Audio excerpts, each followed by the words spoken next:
Hello and welcome to Is This Good? The show where we boldly, conclusively, and scientifically decide what things in this big wide world are good. I'm Matt Austin, and with me, as always, is production powerhouse Jason Doyle. Hello. Hi JD, thanks for coming today. And today's intro was written by ChatGPT with the following prompt: write me a funny podcast introduction for my guest that references both basketball and the Grateful Dead. So here we go. This is what it spat out. Ladies and gentlemen, hoops enthusiasts and jam band aficionados, gather round for a wildly groovy episode of our podcast. Today we have a special guest who effortlessly dances between two worlds, the basketball court and the realm of the Grateful Dead. That's right, it's none other than the ultimate crosstown dribbler, the jam and jump shot wizard, the one who's got hoops moves as smooth as a Grateful Dead guitar solo, Trey Kerby. Trey, welcome to Is This Good? Heyo! Hey, Heyo! You know, What do you think of that as a intro? big Grateful Dead fan, I figured we'd be able to improvise that intro, and we nailed it. I can't believe it, man. I'm literally wearing a Grateful Dead basketball t-shirt today. It was meant to be.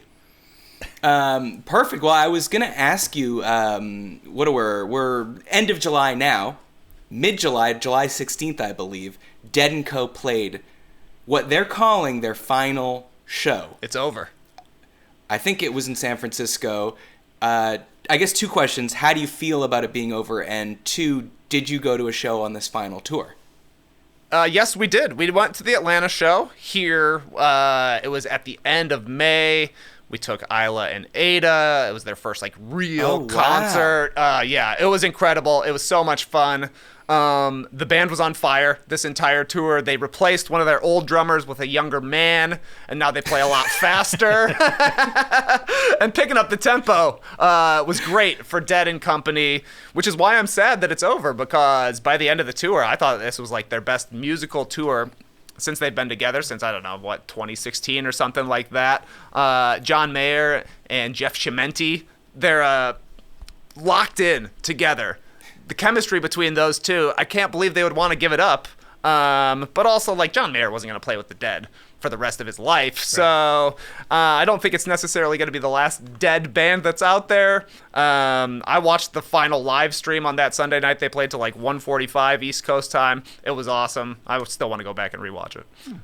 How old was the old drummer? OG. Oh, Yeah. So they had both of the original drummers, Bill and Mickey. Mickey is still around, but they said goodbye to Bill for this last tour. Okay, because Bill was Bill, Pick you it up. could play with something other than brushes? It's I don't know, man, it's so loud. With the binging and the banging on the toms. I forgot they had two drummers. Yeah, they got Bill was kind of the more standard drummer, I would say, you know, playing mostly the drum set, and then Mickey was if you could hit it with something, he's gonna hit it. Maybe a flip-flop, maybe his hat. But I do remember on previous tours looking at Bill sitting back, and he was basically in a recliner playing the drums. So I think maybe they wanted to play a little faster, and he was I'm good taking it slow back here, guys. So yeah, I thought a smart move, though sad to say goodbye to one of the original members. Bill just drumming in his low. Trey, I thought that you could help me solve a controversy with the P-Hounds. So the P-Hounds, of course, are the people that subscribe to our Patreon, patreon.com/isThisGood. And I'll just read you what the controversy is. So this is CJ Axallen. I don't know. Is that C. Jack Sallin? CJ? I think it's C. Jax All In. Yeah. If I'm not mistaken, he's a poker professional, player, right? Gambler, yeah. Oh, a gambling man. Okay, great. Oh, I think I know who this is, actually. All right, so here was the controversy. So this was written in the Discord. When someone says, say hi to X for me, what are my responsibilities as the messenger? At Lee Ellis's pickup game in Toronto, Sarah Gray is also a P-Hound Trey, asked me to pass on a greeting. I intended to pass it on. I didn't get a chance to talk to Lee again that day, so I couldn't convey the greeting. I cowardly said nothing, and she probably thinks I delivered the message. Now she may be wondering why Lee didn't say anything back. Should I have told her I couldn't deliver the message? Should I have said nothing? Should I have said that I did it? Trey, what do you think of this controversy? What is the responsibility of the greeter, the well-wisher? If I say, like, for instance, I end this podcast with you, Trey, and let's say you say, I'm going to go see Skeets, we're going to have a pool party. I say, oh, say hi to Skeets and Nora. What's your response? Are you going to actually do it? I'm going to say, okay, and then I'm going to forget about it within 1 minute. This, to me, is a 100%. non-controversy. The entire interaction between Lawrence and Sarah, that is the saying hello. The sentiment is there. It would be nice to pass it on for sure, but that's almost extra credit, I think. I think you're kind of both just saying, yes, we know the same people and we both like the same people. But if I tell somebody, say hi to whoever for me, I'm never expecting it to actually get passed on. Right. It's like you're never following up. Yeah, exactly. You're never following up. Like, what's Sarah going to do? Like, so you told Lee I said hi? What did he say back? Hi. Also hi. Yeah. Lee says And then I'd be hi like, back. doesn't sound like Lee. Doesn't sound like Lee. I don't think you did it. Right. If you didn't say, what did Lee say back? Right. Crazy. Well, it's great. Great. What a ripper. What a ripper we're having out here, eh? All right, that sounds like Lee, but I don't know. Hi back doesn't sound right. Hi back. I know, like, for instance, Lenny and Miriam, my parents, big regards people. Okay. So, like, let's say, let's say I said, oh, I'm going to talk to Trey on the podcast today. They might say, send him and his kids our regards. Because they met your kids once, many years back. Loved them. So they might give me regards. I'm not going to give regards to you. No, I wouldn't expect you to give me regards because, you hand me Lenny and Miriam's regards. All I'm saying is, do they have any clue how I can get my Eero upstairs internet mesh router working correctly? Because the upstairs one, it's blinking, sending out Bluetooth for some reason. It feels like I'm connected, but I'm not. So I would have more questions, and that just opens up a whole Pandora's box of entire conversations we could have. All right, this is great. So let's do some live customer service. My parents sold you their Eero set, which was a, what is it, like a Wi-Fi booster. Yeah. And I believe they were out of stock for a while. So they sold you theirs. Yep. And you're saying they sent you a lemon? Oh, no. Hardly the case. They sent me a perfect mesh network of Eeros. I'm using 2 of them. There are 3 potential ones, but our upstairs one, we just had like a big storm here in Atlanta last week, so the power went out and something got messed up. I don't know what it is, and, unplug it and plug it in isn't working, so I have to do whatever the next step is. I just got to figure out what that one is. Okay, so would you like to send them your regards? Yeah, send them my regards. All right. Let me know what they said about that. And do anything, like, the funny thing about regards is it's just like, let's say I did want to pass it on. What the hell am I supposed to actually say? Just tell my parents, Trey sends his regards? Yeah, or do I then... that's it. Regards, it's like nothing. It's like a fart in the air, like slowly disintegrating. No, I think I should take the regards and then turn it into a nice hello. Like, oh, I was just talking to Trey, and he says hi, and the Eero's working great. And he loves you. Wow, now those are some say- serious regards. Yeah. That's taking translation a little bit too far. I mean... I do very much like your parents, and we've had great success so far with the Eero, but I don't think either of us are telling each other that we love each other at this point. Okay, not yet. But I really do think for every 10 regards requested, I would say 1 is given, but that might be too high. We might be 0 regards. So, okay. Look, I'm putting some regards in your mouth here, Matt. I'm going to see my wife and kids later. Do you want me to give them your regards?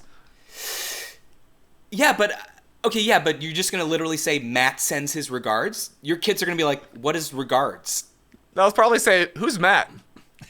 Oh, okay. Well, Uncle Matt? The kale guy? Hurtful. The kale man. I will try it, though. I'll say, Uncle Matt sends his regards. And they'll be like, literally what? What is that? What are regards? Where is he sending his regards from? The Boer War? Like, this sounds like something from 100 years ago. It's old. But, JD, send your wife my regards. Oh, and I send your will. kids my regards. I absolutely will. Send your kids my sups. I want them to think I'm cool. I think sup is actually around the Boer War as well at this point. But I will send them your sup. Okay, send your wife my regards. Send your kids my bussins. Okay. Do you think this would work? You're like, send my wife how you think I would say hello. You know? Hi. Hey, how's it going? Send my wife a hey, how's it going? Doesn't have the cachet. Not very catchy at all, but it is more personal. Oh, right. Like I should go up to Jill and say, Trey sends his Aos. Yeah, sure. Those are my regards. Okay. Trey says Ao, and if she doesn't say it back, then I'll never send another. Oh, yeah. Then you got to ask me, well, did you send my Ao to Jill? I say, yeah. So what did she say back? She said Ao. Oh, okay. That's perfect. Nice. Perfect. Thank you for delivering the message. We're all richer for this interaction. All right, some quick housekeeping. As I already mentioned, join the Is This Good Patreon at patreon.com/isthisgood. You can join the Discord. You can text people about how you might have screwed up a real-life personal interaction. It's really fun. So come hang out there. We have merch. Go to isthisgoodpod.com to get the Is This Good retro logo, tee, or hoodie. And please send topics for future shows to isthisgoodpod@gmail.com.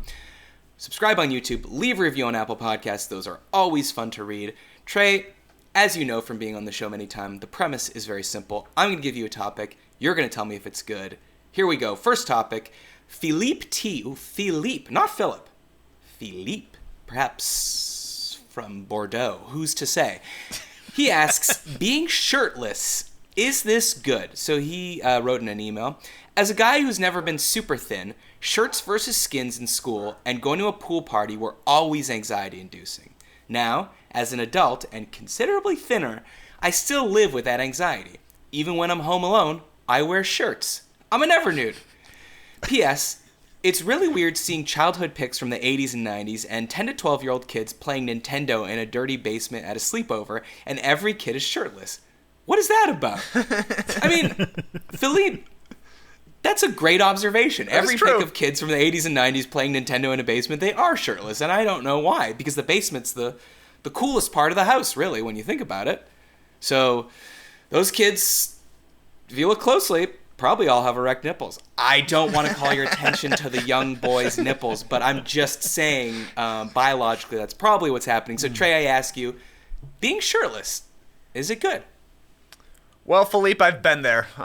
In the 80s and 90s, I was shirtless playing Nintendo with all my friends. On the basketball courts, shirts and skins dominated. They had reversible jerseys, but they hadn't caught on for some reason. We just would take our shirts off. And then, much like Philippe, I was just a normal-sized guy, not the skinniest. So I also had the anxiety to pop my shirt off, but now I've gotten a little skinnier as I've got older. And the older and older I get, the less and less I want to wear a shirt. Oh, interesting. But Trey, you are definitely skinnier now than, let's say, when I met you. But I almost feel like you would take your shirt off more. Like, I'm picturing you first year NBA TV, you in South Beach in a Speedo, jumping up and down, jiggling about. You're right. Thanks, man. Honestly, thanks for bringing my confidence back up. I guess I was taking my shirt off a lot back then, though. I gotta admit, that's like a Will Ferrell inspired pop your shirt off.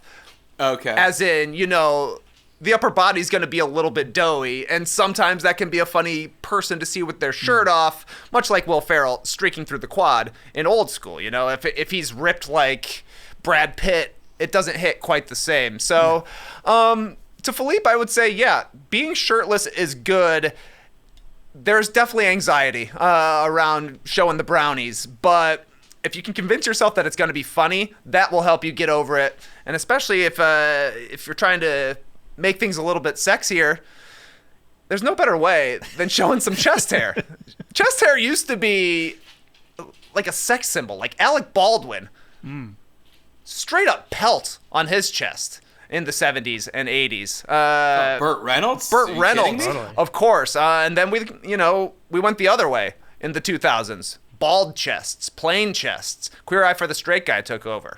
And you didn't want to see chest hair. The Manscaped era, though that did do well for you in terms of podcast advertising. That's exactly right. One of the entry-level advertisers out there. You get a podcast, you get some notoriety, and you're getting a call from Manscaped right away. But I feel like now people are showing more chest. You're seeing a lot of like mesh tank tops around these days, and I just feel like people are more happy to show a little bit the hamburger meat sticking up from the top.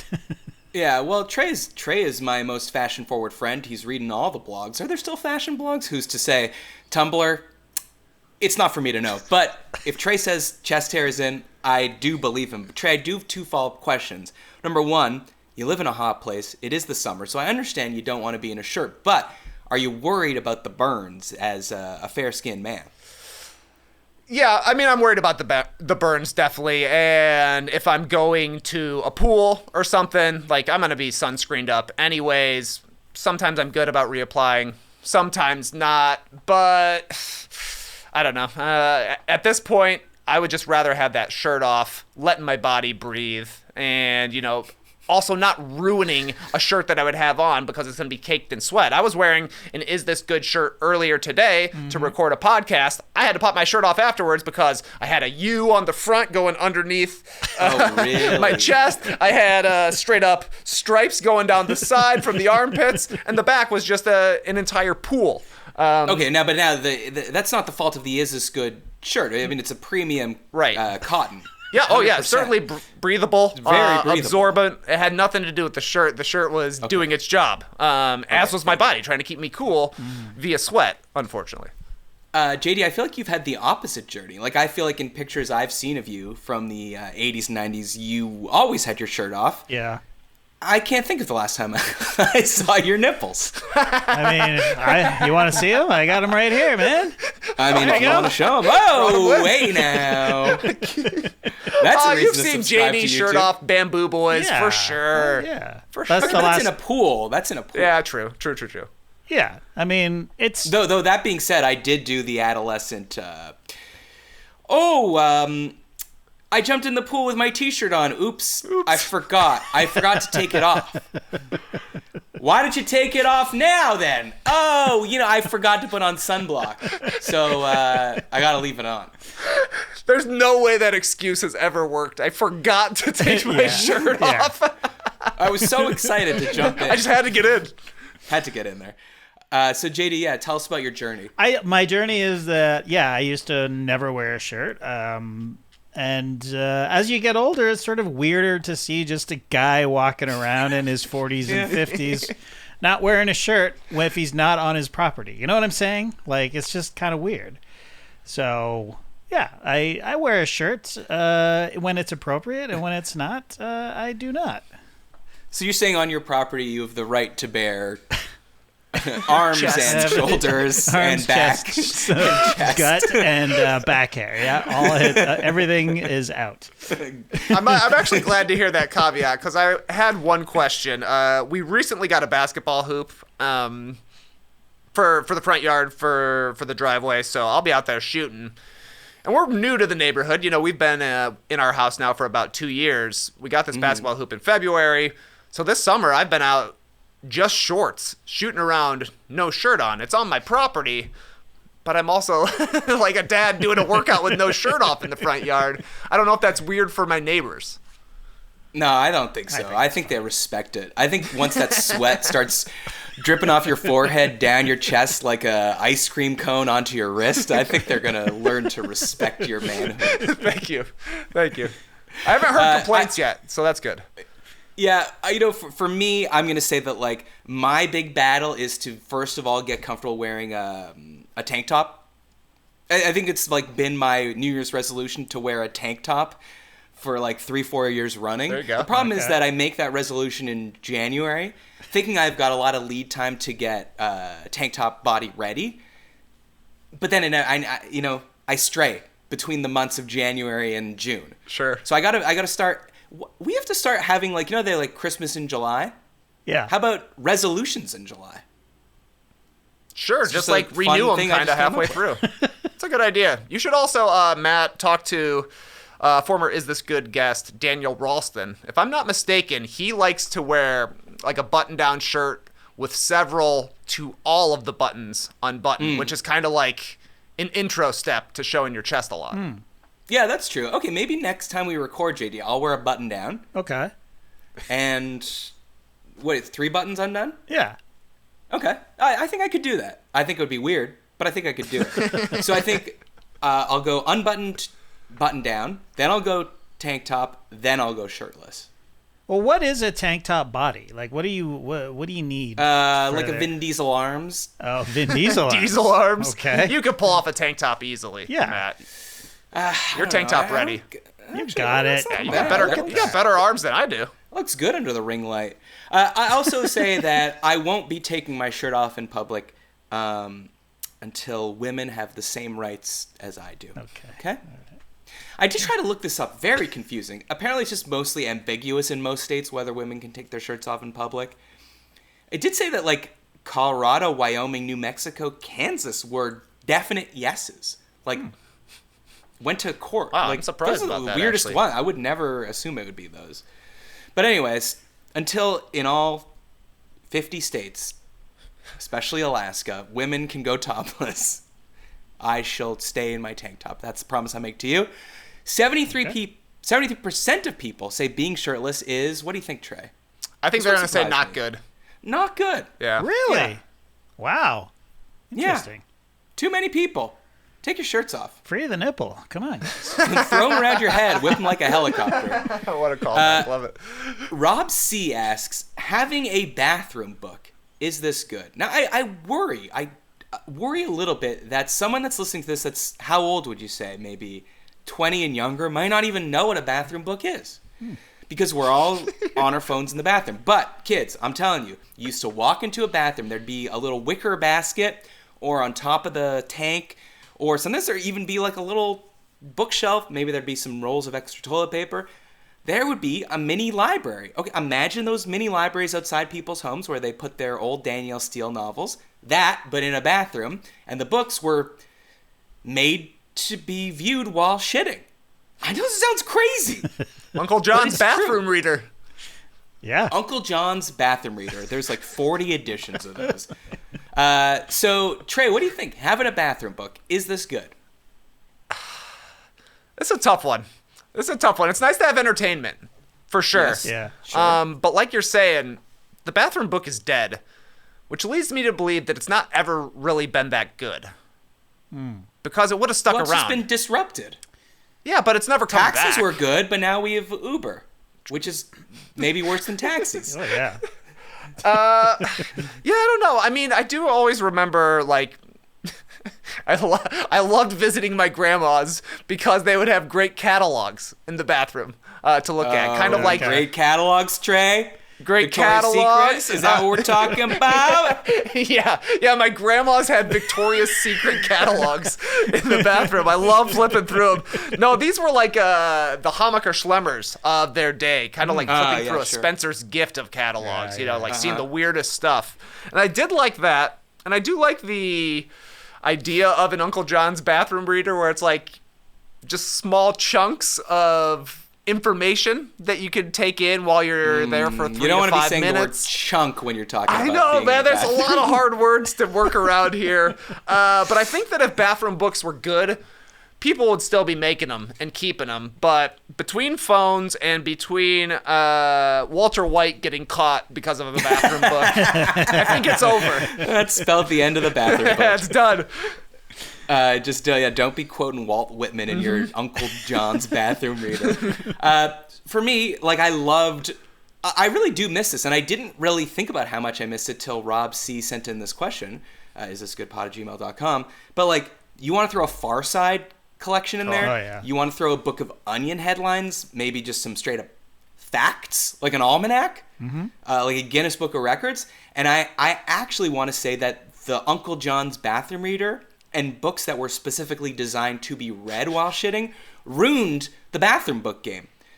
Because it's like how Let's Get It On is too much directly a song about sex to listen to during sex. Right. The Uncle John's bathroom reader is too much about shitting to be viewed while shitting. You know what I'm saying? Yeah, you can't take it out of there. You can't take... Unless it's in the bathroom, it has no reason for existence, has no context. A Far Side or a Calvin and Hobbes, I'd flip through that sitting on a couch. You could put that on a coffee table. So I think that we want to go back to the user or the homeowner kind of curating their own bathroom library of fun things they think they would like to read. But now I will also say that, to bring a Miriam and Lenny again, I never asked them about this, but I think they thought this was day class A because we never had a bathroom book in the house. JD, did you grow up with books in the shitter? 100%, yeah, of course. Can you remember any of them? They were mostly Far Side and Calvin and Hobbes, actually, now that you mention. And a lot of, all my Mad magazines ended up in there, like all of them. Yeah, so Mad, that's a great Cracked. place to carefully do the fold-in. Yes, exactly. When you're taking a shit, you have to squeeze your knees together to do the fold-in. You know, it's awkward, but You're Life imitates art, you know?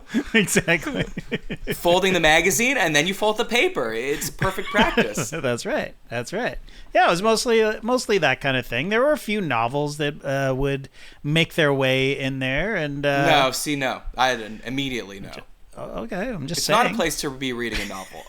Too engrossing. If you're reading a novel and you're like, oh, here's a chance to read 5 pages, Right. It's your responsibility to bring in the novel. Oh yeah, It's like a campsite to pack in, pack out. right. I think that's where novels went to die because the trashiest of the novels ended up in the bathroom. You know, like old science fiction. You know, that kind of thing, like pulpy type books. Yeah. Pulp in that toilet paper. See? So a lot of connections here. Anyways, I say bring the bathroom book back, but just don't be so obvious as to get a book specifically designed for the bathroom.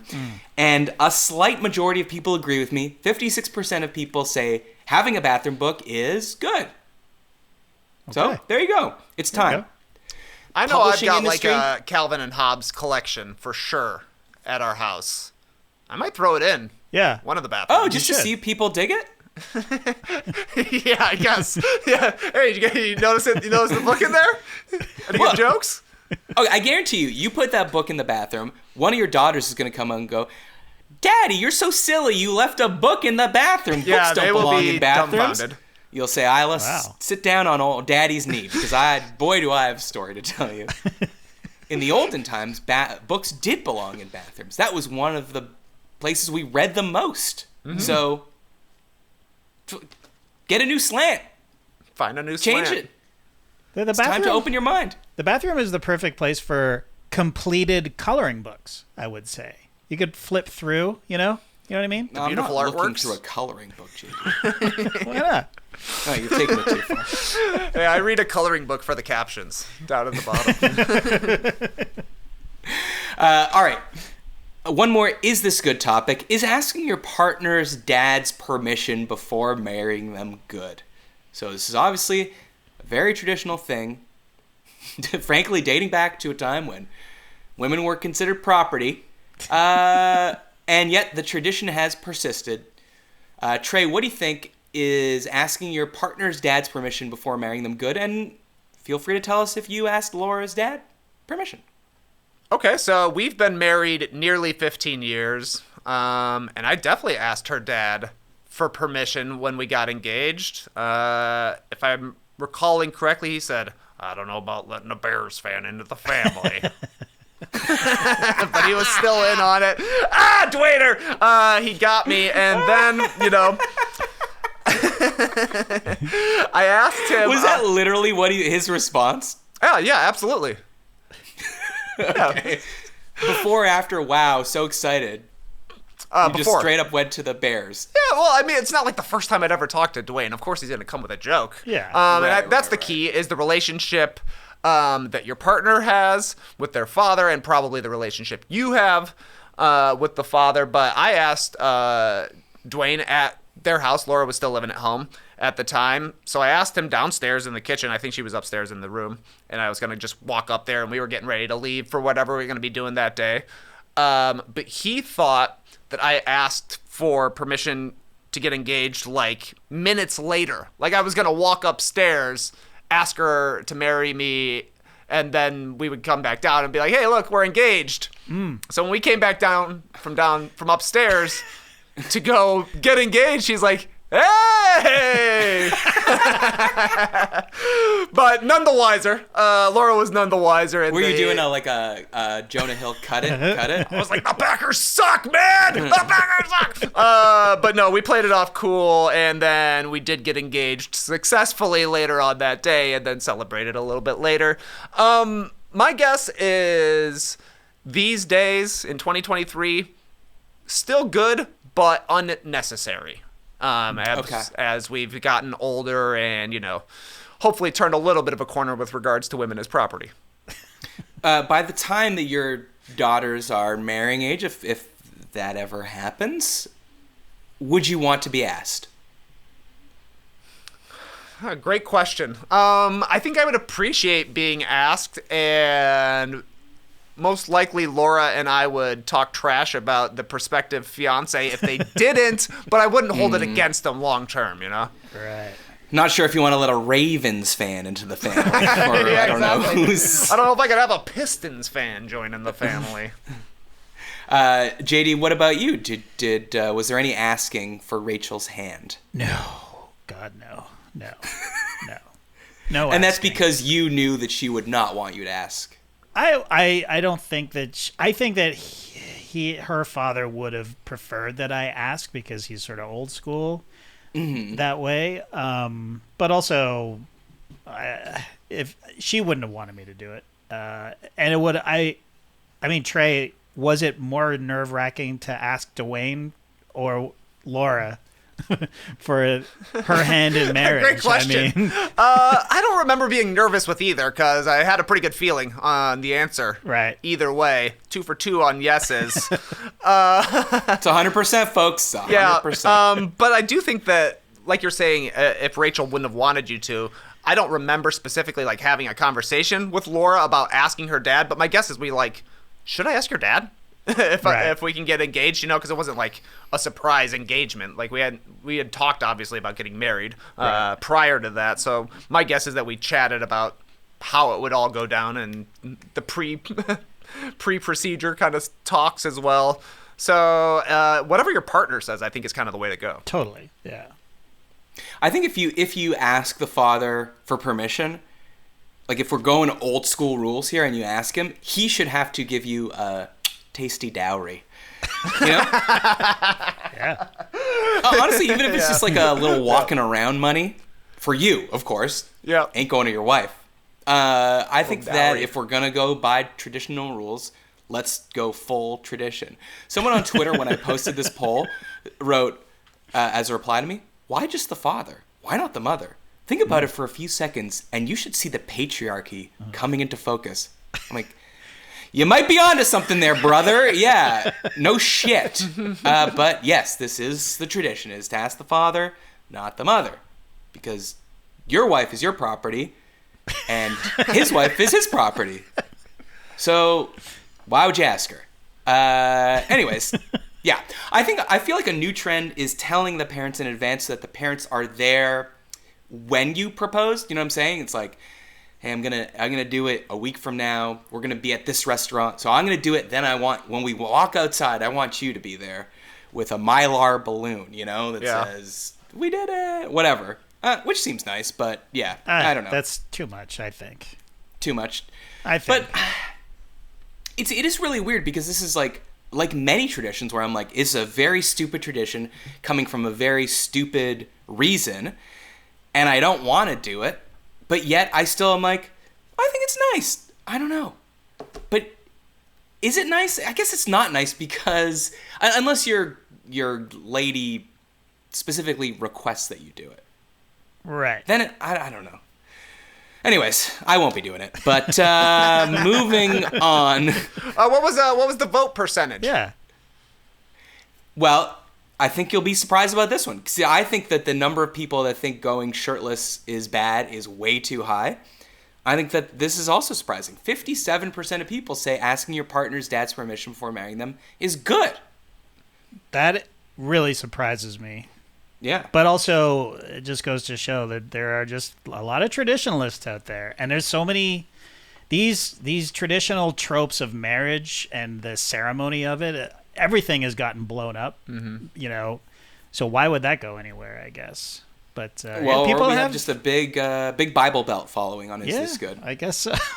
Yeah, it's because we're talking about traditional marriage and pissing and shitting and sucking and fucking. That's right. Let's get back to sucking and fucking. That's why we're doing big numbers in Oklahoma. All right, Trey, when people need help navigating life's biggest decisions, they seek our wise counsel, and we deliver an airtight verdict. It's time to settle this.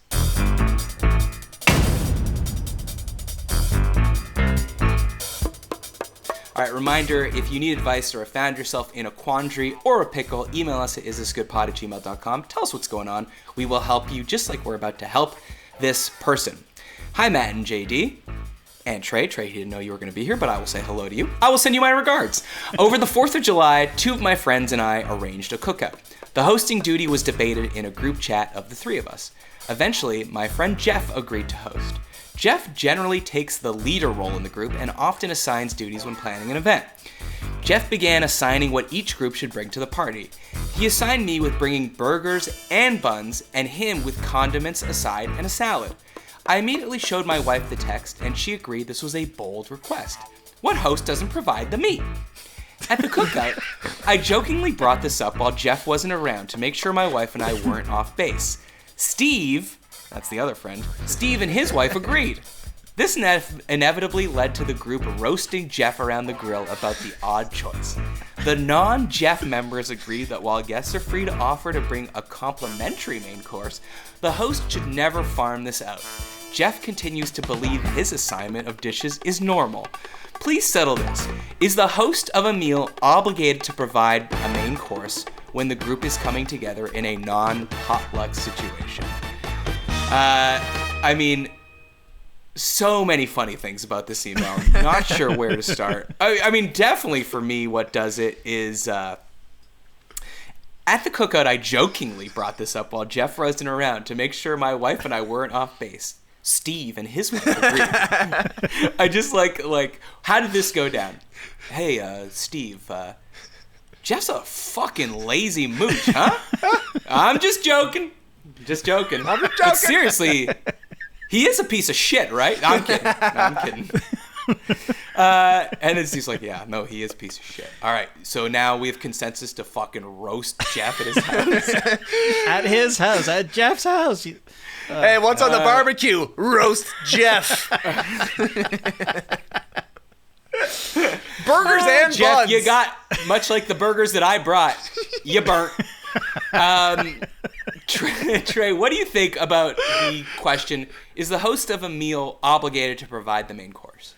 I think obligated is probably a strong word, but I would say encouraged, at the very least. And not knowing all of the details, this seems like a pretty small gathering. This should be probably a, what do you want to bring? What are we bringing? And I can see some scenarios where, you know, Jeff says we're having a cookout. I've got chicken for the grill. Bring anything else you want to put on the grill, you know? But we've got one thing that's a standard. It's going to be here because we know all the people that are coming. We know everybody that's been invited. We know if maybe they've gone off script and saw somebody and say, hey, yeah, we're having a few people over. Come on by. They will know, Jeff and whoever is at Jeff's household will know the proper amount of food that needs to be had to make sure everybody's having a good time. If it's their party, they're definitely in charge. So, I mean, obligated, like I said, probably a strong word because there are other places or other parties where maybe somebody else is bringing the main dish, but they're volunteering to do so. Or like, yeah, I'm going to bring this over and cook it at your house. Something like that. Right. So it's time for me to bring my famous chicken cacciatore. Exactly. Right. I'm bringing pulled pork or something like that. There are cookouts and barbecues where you're bringing a main dish for sure, but in general, I think this one's on Jeff. Okay, by the way, this is from Graham R. I forgot to say. Okay. JD, what do you think? Is the host obligated to do the main dish? I mean, Trey brings up a good point of like the host will know best how many people are coming. Yeah. But what do you think the reason is that people think that the host has to provide the main dish? Is it like a cost thing? Is it just like a sweat of the brow thing? Like the host should be putting in the most effort? What is your feeling on this? Yeah, I think it's, I think everything Trey said is exactly right, but I disagree in this case because it sounds like this was a collectively organized party. So Jeff, it sounds like the three of them were organizing what they were going to do for the 4th of July. What do you guys want to do? You want to have this? You want to do that? Want to whatever? Yeah. And then they're like, okay, well, let's have a cookout. And then Jeff, very kindly, I might add, offered up his place to host the event. Yes. So, Steve, you bring the meat. Michael or whoever his name was. Well, Graham's. Oh, Graham, you bring the crackers. And we'll have a little cookout. We'll have a cookout. But I'm providing the place. Jeff is providing the place and the propane. And he has to the propane. But really, it's the effort. It's the cleaning beforehand. It's the cleaning afterwards. I mean, these animals are coming into to Jeff's place, sticking up the place with charcoal or propane or whatever, enjoying a nice time. But it's on Jeff to deal with, and also probably fireworks, let's be honest. So Jeff has to deal with that bullshit. And his neighbor's complaining, my dog, why, Jeff, with all the fireworks? I'm like, why, Jeff, my why? To have a cookout here. It's 4th of July.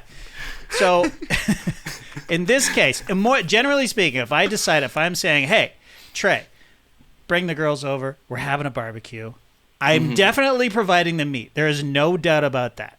And the propane. Or the charcoal, whatever. I'm providing that. I'm providing the condiments. I'm providing the buns.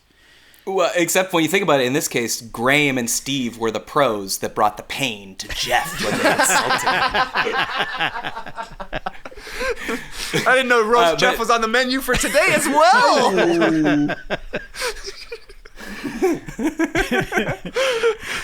Charbroiled Jeff. JD, you are 100% right, because I had not read this carefully, and it does say the hosting duty was debated in a group chat of 3 of us. Right. Eventually, Jeff agreed to host. Let's parse this. What are the key words? Debated. Yeah. Anytime you're debating, that means Jeff didn't want to do it. He was reluctant. Okay. And they debated. They beat him in the debate. They said, "Oh, you got the best backyard, Jeff." We're coming to your house. Eventually, Jeff agreed. Eventually means Jeff had to be convinced. Yeah. Jeff doesn't want you there, Graham. So you bring the meat, Graham. Also, maybe Jeff's not very confident. Maybe they were playing on his, not purposely, but maybe he was self-conscious. I don't know how to form a burger. I'm terrible at it. What? Yeah, but so do you think that Graham made burgers from scratch? Because usually most of the time people are just bringing the store-bought burgers. Yeah. He's going Bubba mode. Yeah, fair enough. But if I'm Jeff, I'm like, I don't want to get judged by having frozen burgers or whatever, and I'm terrible at putting them together. So I don't want to have anything to deal with that. I got the place, I got the barbecue. You guys bring the meat, and whatever you bring, that's fine. Right, because if Graham's bringing store-bought burgers and Jeff's doing condiments, a side, and a salad, the side, let's say mac and cheese, and the salad could be way more effort than buying burgers. Mm-hmm. Because this is a problem I've mentioned maybe on the show before when we used to have potlucks. I always used to say, I'll bring the booze. Now, from an effort perspective, very low. But from a cost perspective, probably higher than the host who's making the main. Mm-hmm. So, what do we want here? Is it a money thing? Is it just a effort thing? I think you should be thankful to Jeff because he hosted the party and you all stood around pointing your fingers at him, telling him he fucking sucked. Yeah, he's sweating. He's sweating at the grill from the heat and the insults. Yeah, you guys have actually turned my mind around on this one. I'm a little bit more pro Jeff right here until we see the transcripts from the group chat and see how much cajoling it took for him to host the gathering, and then how bossy he was with regards to assigning things. So, Graham, send us the transcripts. We need the full transcript. This is like transcripts. the lab leak theory, all right? I'm like Matt Taibbi here. I need to see the transcripts before I answer. All right. Well, I think just generally, yeah. If it's also, he's making it sound like they're sitting around a table indoors and he's being forced to prepare some elaborate thing. It's a cookout. Yeah. I mean, it is way more akin to a potluck, in my view. Yeah. So just bring burgers to throw down is totally fine. And in fact, when I used to have you guys over living in Atlanta, I had an apartment that had a pool and there was a grill. I'm not 100% sure I brought the burgies every time. Maybe I did, maybe I didn't. Who's to say? Who's to say? Bring a meat. Well, bring a meat. How about this? Okay. You go to a pasta party. Okay. He's already ready to RSVP. No way, man. Too many carbs. But you're making fresh pasta. Like the party is based around making fresh pasta. Okay. Very fun. Yeah. But what is the main? Like if I'm hosting, what am I supposed to have? You're supposed to have the dough. Flour? Okay. Like fillings? Well, you say this like you've thrown a pasta party before. No, but I think I'm going to be throwing a pasta party in the next few weeks. Oh. Well, how do you Yeah. And I don't know. How I are you mean, gonna plan it out? you'll be using my stove. Is it the sauce you provide? Exactly. Maybe? Right. Yeah. Like, am I on the hook for making a sauce as well? I don't know how to make fresh pasta, but I'll eat it, and I know how to make things that go with pastas. Sounds Wait, like a hold real on. Do you Jeff have a pasta situation. maker? I'm a little bit of a Jeff here. You're being a real Jeff. Now, Trey, JD, can we put Trey in the Zoom isolation booth, please, for a second? Oh no! All right, just make sure he can't hear us, okay? Okay. All right. He cannot hear us. Okay. Just Trey, can you hear me? Okay, he can't hear me. Okay. Fucking Trey's a lazy fucking piece of shit, isn't he, Right? JD? Fucking this guy. I mean, he's throwing a pasta party. He doesn't have a pasta maker, and he doesn't know how to make pasta. So what is the party? Am I going to fucking Olive Garden and just bringing pastas there? And he wants it to be like a buffet? He's getting This is insane. He's getting you to bring the flour. I had to bring the eggs. What the fuck? And who's bringing the extruder? All right, bring him back in. Okay, he's back in. He's back in. Hey, buddy! What'd you guys decide? We said we'll be there. All right. So, Trey, as you know, we're always asking for email over at isthisgoodpod@gmail.com. And unlike when JD and I DJ, we do take requests. So let's read one now. My dear sir, please do an episode with the No Dunks crew where you say if each of your old pitches on the Blank Jones Small Businesses podcast are good or not. This shit is lightning in a bottle. That's from Nick. P.S. Your AOs were pristine back then. Robust, beautiful, sublime. So, a quick explainer. I think I've said this before. The Blank Jones were the summer podcasts we did when we were the Basketball Jones. Obviously, no basketball in the summer, so we would do podcasts on random topics. The pod that he's referring to is, I would say, at least 12 years old. I listened to it last night. Was that shit lightning in a bottle? I'm not sure. JD, how did you live with yourself with the audio quality? Considering we were in a studio. I can't There's listen to a that. loud hum. Like Lee is in a different room and his mic sounds like he's like talking underwater, which we would later find out he hates. He hates pretending to be underwater. Where were those recorded? In the hardcore sports studio, to my memory, yeah. God, that was a professional radio studio. It sounded like worse than this, and we're in 3 different places. Well, I guess two different places. But yeah. All right. Anyway, so that's the request. So I did listen to this last night. Trey, you have a good memory. I was curious if you'd remember what yours was. These are these small businesces? Yeah, I don't remember so basically recording this at all. I know, that's the thing. It's like, I'll look at the title, I'll be like, this sounds like something we did, but I don't remember anything that was said. But basically the idea was, what if we all got fired by the score, which looking back was a prescient question to be asked. I do feel like I remember maybe Skeets pitching something around like a bar of soap that does something. You know, like that was the inventions. These are separate. This is separate. Okay. So the idea was we get fired. We all have to collectively decide what to put our money in. One of these ideas. Okay. And so Skeets's was like a private karaoke room, but for video games, like old video game systems. So you would go and be I'll have the Dreamcast and with this game, and then you would play it. Tass's idea was the best idea. It was because he was, or my theory is he had just opened up the Moo Milk Bar Bakery, the bakery he opened up with his very talented wife. Mm-hmm. And his idea was for a company that hires groups of people to just stare at storefronts to like I do remember that. Build up buzz. So people would walk by being like, whoa, why are all those people staring at that storefront? Better go in. All right, so Trey, I will tell you what yours was. Yours was onesies. Does that ring a bell? Oh. Onesies? No. Okay, so I'll explain it to you because it's not what you think. Your idea was for us to start a cover band that plays only one-hit wonders while wearing onesies on stage. So, as Nick wanted to know, do you still think that's a good idea? Absolutely. Yeah. That's a better idea now than it was, 12 years ago? I literally wish we were doing that right now instead of this.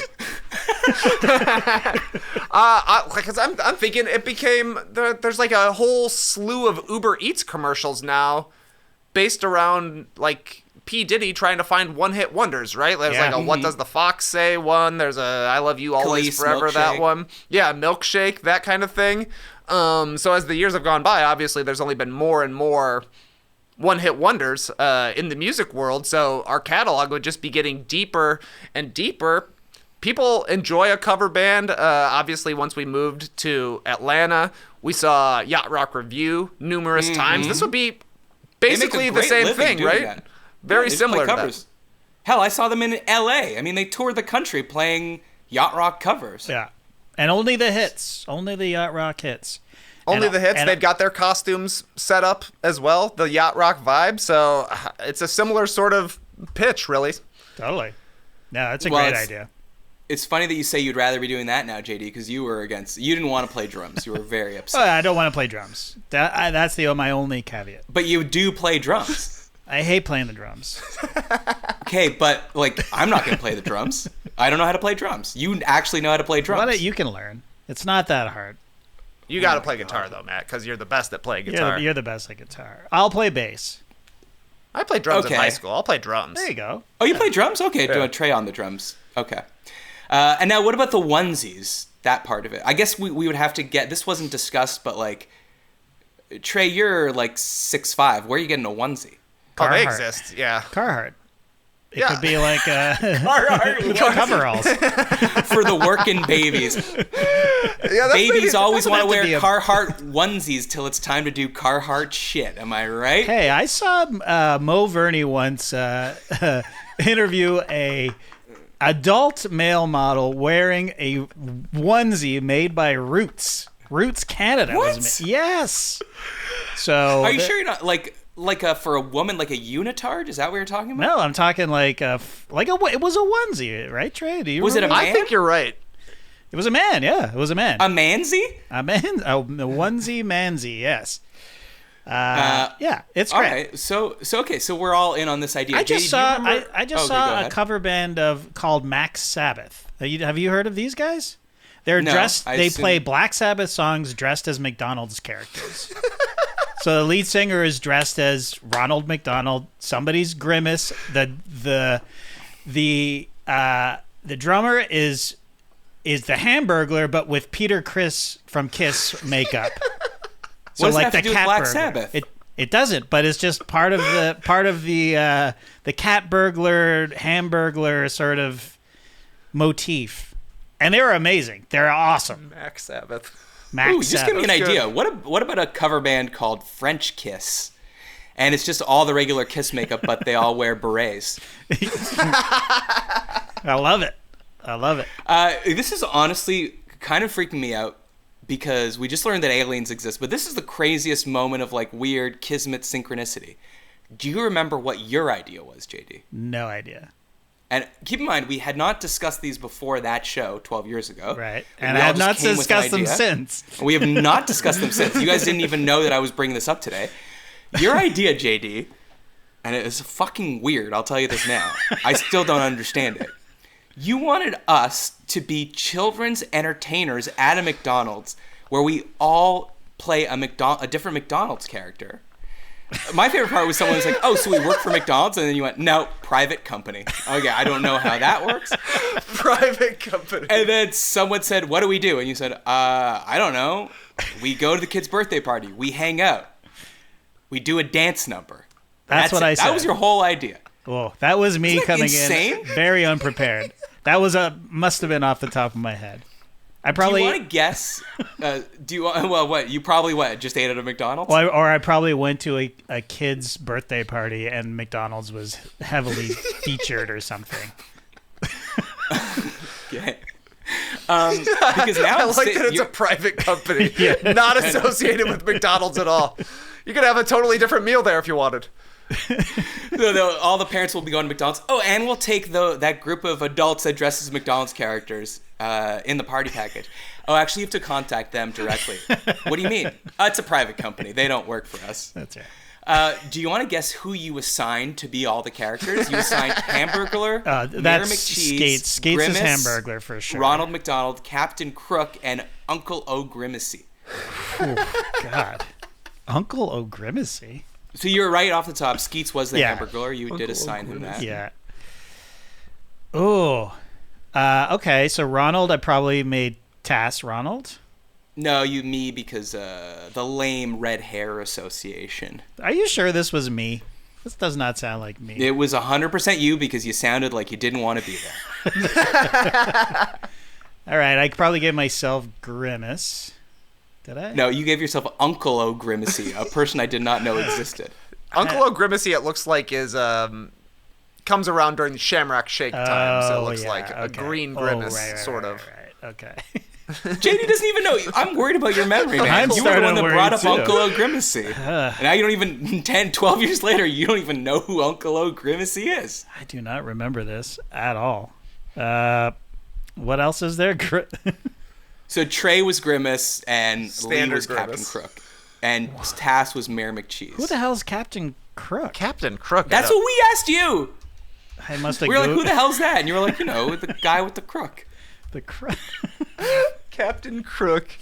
Wow. Wow, it's like a pirate man? Wow, that's old timey. That guy. Yeah. What, you're surprised to find out that Captain Crook was a piratey guy, JD? No. I'm just remembering him now. But I do not remember this whatsoever. Trey, have you, since JD wanted you to be Grimace, have you done the Grimace challenge? Is this like dumping a shake on your head? Well, from what I can tell from the internet is you buy the Grimace meal, which comes with a purple shake. You drink the shake, and then you smash cut to you dying. Dead. Right. No. Right. No. Haven't done that, but I am generally pro Grimace. Same. Oh, yeah. I think you'd be a great Grimace. Though I think Trey's losing his Grimacy characteristics from 2011. Yeah. Now he's thin cut fry.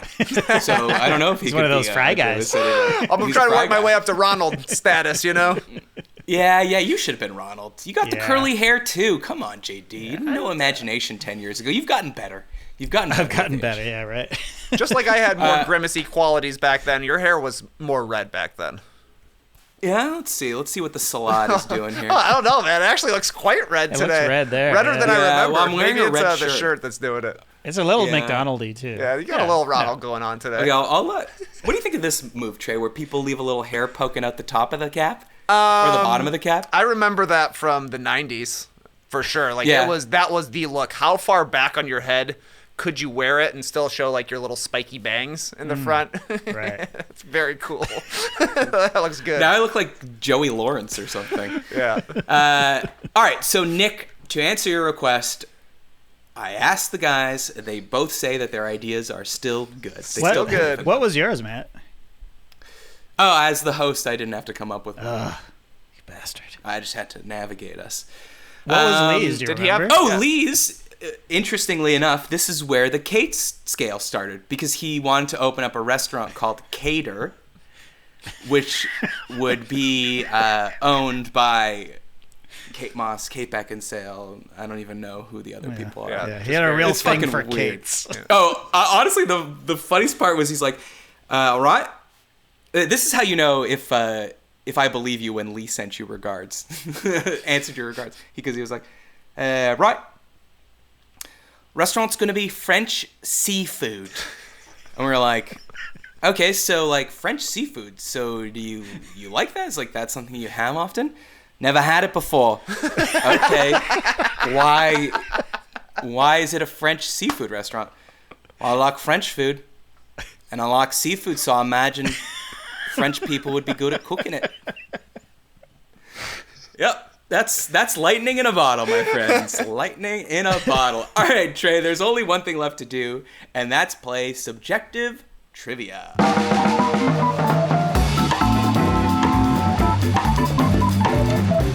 All right, subjective trivia. It's just like regular trivia, except, unfortunately, only I know the answer. Today's question, Trey, because it's summer, and of the No Dunks crew, you are the best, but really the only fisherman. So, have you been out on the waters so far? Yeah, I have been out on the waters. Took out the SS Rippin' Lips for the first time. Caught a grip of bass. And that's a kayak, or what is that? Yeah, I got a kayak, a fishing kayak. Went back home earlier this summer. Went to Blackberry Farms, caught a couple of bass there as well. And heading out on a fishing trip this week to catch a whole bunch more, hopefully. A few river monsters, perhaps? A couple of pond whoppers I'm hoping for here. Make sure you don't catch any stream Big Macs instead. All right, so today's question is, I did, again, as I always do on the show, the barest amount of research. I said, what are the main types of lures? All right, so today's question is, which of these lures is the best based on how cool I think the name is? Great. So, JD, if you could please put up the options. So your options are jigs, plugs, spinnerbait, or spoons. Trey, do you think I got this right? Are these the main types of lures? I think this is a fair characterization, though plugs probably get split into more categories. Like the one that we're seeing here on this slide, you would call that a jerk bait probably, but there's also crankbaits, not to mention your topwater baits, and I think you're missing soft plastics, which is what you probably would put on a jig, like the little plasticky part. That's a whole other category honestly, as well. I did see soft plastics, but I was like, that is a lame ass name. I'm not putting it on this board. Yeah, exactly. It's too descriptive. By But yeah, the I way, think this is pretty good. Jerk bait, that's what Graham and Steve called Jeff at the barbecue. Jerk bait. Okay, so you're reasonably content with these. Do you own one of each of these? I own several of each of these, yeah. Okay. I actually just went to Bass Pro Shops yesterday to stock up for the trip, and we spent an hour and a half looking at so many baits. Bass Pro Shops is your REI, like where I went and spent an hour talking to someone about a backpack, my hopes, my dreams, what I want out of the wilderness. This is your Bass Pro Shops for you. You go and it's a spiritual experience picking out these lures. Absolutely right. It's you can obviously look at a whole bunch of lures, you can look at some Carhartt clothing, you can fantasize about buying a John boat. You can see like big four-wheelers. They got everything there, including actual fish just swimming around in a tank. Yeah. Any onesies? Any Carhartt onesies there? I did see overalls. I don't know if you could consider that. It wasn't like the full jacketed onesie, but like strapped up overalls. Right. So my guess is maybe wintertime they had the onesies there. Huh. All right, well, it's time to answer the question. Of course, as always, you can consult JD. Which of these lures is the best based on how cool I think the name is? Jigs, plugs, spinnerbait, or spoons? Okay, JD, I'm going to tell you right away that I'm going to be eliminating spoons. Okay. Because that's just a word. It's just a word. Not that exciting. Yeah. Agreed. Number 2, I also want to eliminate jigs because it sounds wrong to me. Yeah. That's a weird one. Mm-hmm. So it comes down to plugs and spinnerbait. When I first saw this come up, I was instantly leaning towards spinnerbait. Same. But, the plug is a thing. I gotta talk to the plug to get that. Plug is a fun word to say as well. It's simple, one syllable Yeah. plug. Get your plug in there. Get your plug in the river. Get your plug. Trey, let's go to Trey. Is that plug in something the that river. anyone has ever said? Have you ever said, get your plugs in the rivers, boys? The monsters are biting today. Oh, the monsters are hungry. Get your plugs out. I think I've gotten every single subjective trivia wrong that I've been on this show. Oh, really? Okay. Yeah. Okay. Often because I'm trying to get in Matt's head, and it's impossible. So I'm going to just trust my instinct. Final answer is spinnerbait. Spinnerbait. Okay, I'm with you. Spinnerbait. Okay. Uh-oh. Unfortunately, the answer is jig. Whoa, what's not fun to say about jig? The jig is up. The jig is up. Yeah. It just I seems love like a saying dated jig. word to me. Dance a jig. You can, yeah. And I mean, you're trying to make that thing dance when it's on the bottom. Right, I guess that's why it's You're named jigging like it. that. Making it dance. Okay, that's fair. Spinnerbait. It's when you jerk off in a circle. What do you mean, like a circular motion? And that's why we're big in the Bible Belt, Or you're baby, because they spinning. love fishing and masturbation references. They love it. Well, which one of these are you going to be most likely using on your trip? Actually, my number one goal on this trip, because I know we're going to a place where we've been before, so I know that there are fish there. I know I'm going to catch fish. Mm-hmm. My goal is to catch a big fish on a jig. Okay. Because they're down at the bottom, and it's hot times right now, and people say you can catch the biggest fish on a jig, so I'm hoping that's true. Interesting. Yeah. Okay. Well, let's see. Are you tying your own flies? Have you gotten there? Well, I've only gone fly fishing a handful of times, and I'm not at the point where I need to tie my own right now. Okay. Gotcha. Okay. Good to know. Please keep us posted. If you ever tie your own tie, we'd love to hear about it on the show. I'll definitely let you know. It does seem and to of be, though, if you get into fly fishing, like, that's part of it, is tying your own flies. Yeah. Like, you're not... They definitely have them at a Bass Pro Shops, but it's way cooler to make your own. Well, as everyone knows, it is the summer of dunks, so I'm sure you will be back, and you can regale us with tales from your fishing trip. Hopefully some good ones. Yeah. Hopefully not some whopper tales of the one that got away. Yeah, or whatever. Make them up, Yeah, exactly. Just do your own Is This Goods. Is it good to say put your plugs in the water? Put your plugs in the river. Put your plugs in the river.